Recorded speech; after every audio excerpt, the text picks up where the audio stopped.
Hey guys, NCSBan001 here, welcoming you to another one of those trophy list analysis videos. Not sure if it's the last one of the year or not, I guess we'll see. Today's game is Just Cause 4, which releases on December 4th, 2018. So this is PS4, of course, 8th generation only. It comes with 1 platinum, 5 golds, 8 silvers, 20 bronzes, for a total of 34 trophies worth 1,170 points. So, let's take a look. Okay, so the Platinum Trophy is just called Rico Was Here, which I gotta give him credit, that's a little bit better name, and the images actually look pretty good.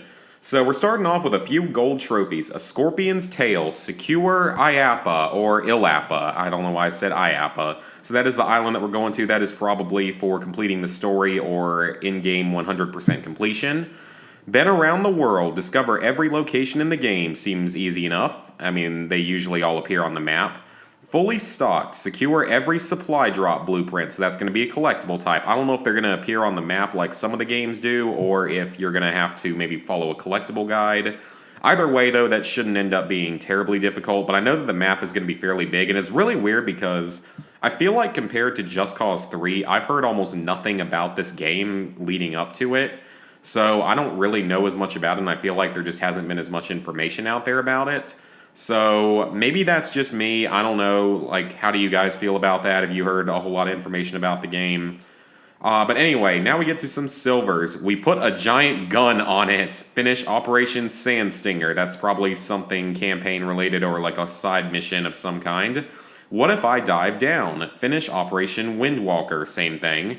Bring it down, finish Operation Thunderbarge. Same thing again, I'm assuming that's all like some kind of either part of the main story, maybe one for each like region of the game, or something like that along those lines. Then we have a whole Army of Chaos. Reach Army of Chaos level 14. That is your chaos meter in this game. So that should probably come naturally while going for everything else. If not, it just gives you an excuse to blow up a bunch more stuff. Then we have Here to Stay, another gold trophy. Secure every region. So I don't know if maybe that's more of a 100% base trophy compared to that very first one. But either way, it sounds like that's just going to be basically for clearing out, all the bases, finding all the collectibles, all that kind of stuff, sort of the way Just Cause 3 was.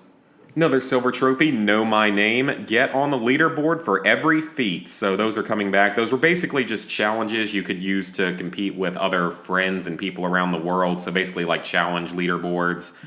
Just getting on the leaderboard is not going to be hard unless there's one really well hidden feat the way there was in the previous game. It was the one where you had to get in like the soapbox car or something and go a certain distance with it. That was the one that no one really figured out for like the first few days. I like to keep my options open. That's a gold. Unlock every grappling hook mod. So fully upgrading the grappling hook. But I think that's the only one for like fully upgrading something. So I'm hoping that means, and according to some of these later trophies, I'm hoping that means we don't have to do too much in terms of the challenges or stunt races. But we'll get to that in a moment. Last Action Hero. Help Garland King finally finish her picture. And these are silvers. So that one sounds like some kind of side quest chain. Knowledge is power. Unlock the mysteries of the lost tomb of Otarongo. That is also probably some kind of side mission based thing. His name is Louis. Help Sargento stop an invasion of Black Hand reinforcements. Again, either story or side mission based. None of that sounds like it would be anything too difficult. Again, probably just story or side missions. Show me the way. Unlock every ancient statue. That's probably some kind of collectible. I feel the need. This one says film every speed stunt, and we're going to get more into stunt-related trophies as this goes on, so I'm not going to say anything about it just yet. The harder they fall, destroy every surveillance airship, so that's just another collectible type pretty much. Stunt driver, film every vehicle stunt. All the right moves, film every wingsuit stunt. So that's it when it comes to the stunt race trophies or stunt-related trophies. So there's some for speed, some for the wingsuit, and just some for vehicles. I don't exactly know what those are. I'm going to make the assumption that those are the races in this game, sort of, or like the challenges from Just Cause 3. That's my assumption, and I hope I'm correct on that, because if so, then that means there's nowhere near as much stuff you would have to do with the challenges, because for those who don't remember, in Just Cause 3, you had to get 5 gears, so 5 stars, in every single challenge in the game. There were over 100 of them, and some of them were actually extremely difficult. and some of them were just plain broken. I mean, that should be evident given my most viewed video of all time, which at this time of recording this has over 60,000 views. Is my guide for the Laguna Beach Blast Challenge. It was the very first one I did, and it basically took off like crazy. I was not expecting that, because apparently that one's glitched for almost everyone out there, and they can't seem to get it because of invisible walls and other broken crap. So I'm really, really hoping that this means that we don't have to like 5-star every race or anything. If we just have to complete each one, then that's probably not going to be too bad at all. We're in business, secure every factory. I'm sure that'll come along with some of these other trophies getting like 100%. Wanderlust, discover 50% of all discoverable locations. Where I belong, stand on foot at the highest point in Solis. So that's been a trophy in every Just Cause game, I believe. Pinball Dreams, destroy a vehicle with the PBX Auto Slug 4 shotgun's ricochet secondary fire. That's a mouthful, but it doesn't sound like it's going to be too difficult. Cow Moo Flage, this one's awesome. Turn 10 Blackhand into cows using the cow gun in a single session. So there's going to be a gun that turns people into cows. That's kind of awesome, actually, but that's probably pretty easy. A game of chicken, crash into a flying airplane with your own plane. Oh, please, I've done that so many times in Just Cause 2. That's not going to be hard. Rico's Roughnecks, we got what I'm assuming is a nice little reference to Starship Troopers, one of my favorite cult classic films. Recruit every pilot. Now that one sounds interesting because I don't know exactly what that means, so is it going to be like with Mercenaries 2, where you could recruit partners that did stuff for you, like brought you the stuff that you wanted or delivered the airstrikes and whatnot?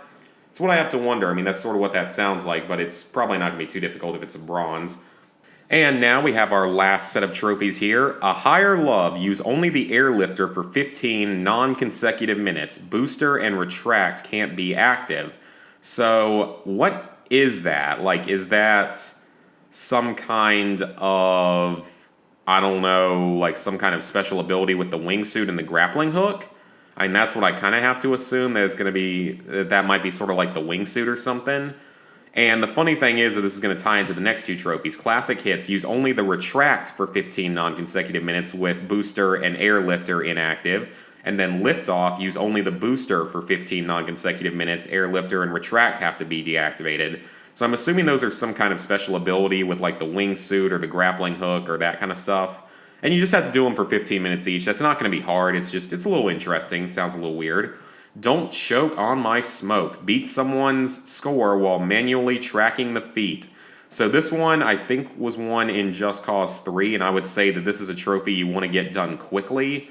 So just to, before like the score, before the leaderboards either get just like hacked out of control or people start setting high scores and stuff, try to get that done quickly, though it'll probably come naturally, but it will require an online connection. Allow me to introduce myself. Help Sargento with his ambush, meet the mysterious Javi Huerta, and visit Garland King on set. That seems overly complicated, probably just meeting certain characters, or maybe it's story related.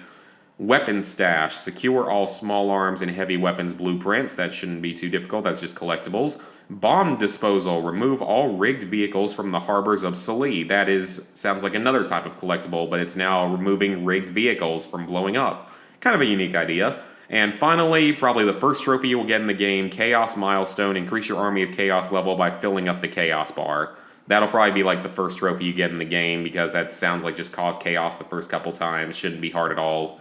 So overall, this trophy list definitely looks like it's going to be easier than Just Cause 3. Even if the world's bigger, it doesn't sound like there's any trophies related to like 5-starring every challenge. I could be wrong on that, but if that's not in the game, then I highly doubt this is going to be too difficult. Nothing difficulty related, so that would mean that if there is an option for difficulty, you can do everything on easy.